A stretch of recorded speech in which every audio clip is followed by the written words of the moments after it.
सम्मानित मुल्क के मालिकों, मैं बौद्ध भिक्षु सुमित रतन आज मैं एक और ऐतिहासिक राजवंश की गाथा आपके बीच लाया हूं। उस राजवंश का नाम है गुर्जर प्रतिहार राजवंश। सबसे पहले इस वंश में सम्राट कनिष्क आते हैं। हालांकि इतिहासकारों ने उन्हें कुषाण वंश से जोड़ा है।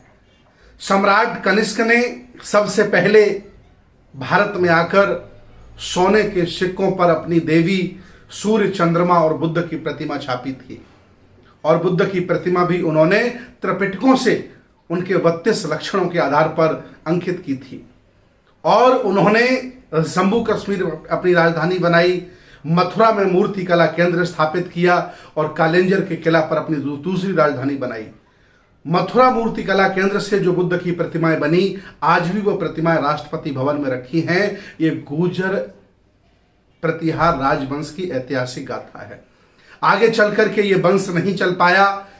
आगे चल करके ये वंश फिर पुनः इकट्ठा होता है, फिर सैनिक इकट्ठे होते हैं, फिर ताकत जुटाते हैं और फिर तैयार होता है प्रतिहार गुर्जर राजवंश। बाणभट्ट से लेकर के, मिहिर भोज से लेकर के, महीपाल से लेकर के, अनुग्रह पाल से लेकर के 14 राजा इस राजवंश में पैदा हुए और सारे के सारे श्रमण परंपरा को मानने वाले थे। सारे के सारे समता मूलक समाज की स्थापना करने वाले थे। कभी भी उन्होंने ढोंग को, पाखंड को आधार नहीं माना। कभी भी उन्होंने एक परजीवी व्यक्ति को सम्मान नहीं दिया। भारतीय इतिहास में उनकी गौरव गाथा है ही। साथ ही साथ बौद्ध दर्शन के साहित्य में, चाहे वो बर्मा का हो, चाहे वो श्रीलंका का हो, चाहे वो तिब्बती बौद्ध साहित्य हो, सब में गुर्जर राजवंश की ऐतिहासिक गाथा गाई जाती है, जिन्होंने आम जनमानस के लिए बहुत बड़े बड़े कुएं बावरे बनवाए, बहुत बड़े बड़े विहार बनवाए, बुद्ध की प्रतिमा को स्थापित जगह जगह कराया। इतना ही नहीं, तक्षशिला, नालंदा, ओदनपुरी, विक्रमशिला विश्वविद्यालय का जीर्णोद्धार भी गुर्जर प्रतिहार राजवंश के माध्यम से किया गया।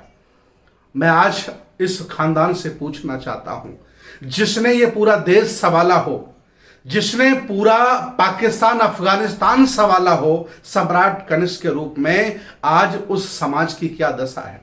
मैं पूछता हूं, कभी देश संभालते थे मेरे गुर्जर भाई, आज वो मुख्यमंत्री नहीं है, आज वो प्रधानमंत्री नहीं है, आज उन्हें एमपी नहीं होने दिया जा रहा है, क्योंकि अल्पसंख्यक लोग, अल्पजन लोग सत्ता में स्थापित हो गए हैं और आपको वो खेती बाड़ी करने वाला, जानवर पालने वाला व्यक्ति बना दिए हैं। मैं अपील करता हूं, अपने अतीत के गौरव को जानो, अपनी विरासत को पहचानो और फिर इकट्ठे होकर के इस देश को संभालने का काम करो।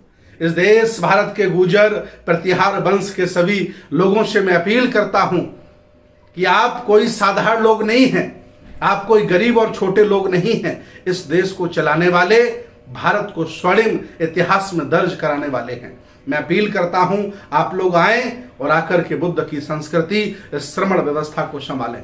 मैं आपसे पूछता हूं, सुप्रीम कोर्ट में इतने जज हैं, कितने गुर्जर समाज के हैं? हाई कोर्टों में इतने जज हैं, कितने गुर्जर समाज के हैं? भारत सरकार में सेक्रेटरी हैं, कितने गुर्जर समाज के हैं?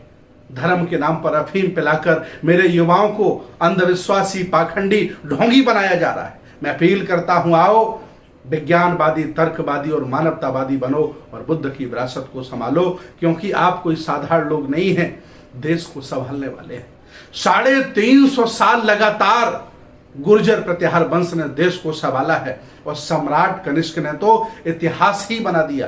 पूरी दुनिया में उनका नाम है, बौद्ध सम्राट के नाम पर नाम है। मैं आह्वान करता हूं, इस देश भारत में ऐसी कोई जगह नहीं है, ऐसी कोई लोकसभा नहीं है, ऐसी कोई विधानसभा नहीं है जहां ये वंश नहीं रहता है। आओ हम सब मिलकर के, मैं आह्वान करता हूं, मैं एक श्रमण हूं, बौद्ध भिक्षु हूं, आह्वान करता हूं, आओ और आप अपने अतीत को पहचानो और फिर एक बार देश को संभालने की जिम्मेदारी लो। हम आपके साथ हैं। मैं अपनी आंखों से आपको इस देश का मसीहा, इस देश का प्रधानमंत्री, इस देश का मुख्यमंत्री देखना चाहता हूं, क्योंकि आप शासक हैं, आप शासक जाति से हैं, आप क्षत्रिय हैं, आपने देश संभाला है। आओ गुर्जर प्रतिहार वंश के लोगों, इस देश को संभालो। ये देश की संस्कृति, ये गंगा जमजम की संस्कृति, ये सेकुलर भारत पुनः आपके पुरखों की तरह आपको याद कर रहा। आओ मैं बहुत बहुत स्वागत करता हूं। और मैं चाहता हूं कि गुर्जर प्रत्याहार वंश के लोग जहां जहां भी भारत में रहते हैं इस वीडियो को शेयर करें, लोगों तक पहुंचाएं, ताकि उनके बच्चों को पता चले कि मेरा खानदान कितना गौरवशाली रहा, मेरा इतिहास कितना गौरवशाली रहा। आओ एक बार फिर मैं आह्वान करता हूं, देश संभालो, देश को आपकी जरूरत है। बहुत बहुत साधुवाद, बहुत बहुत धन्यवाद।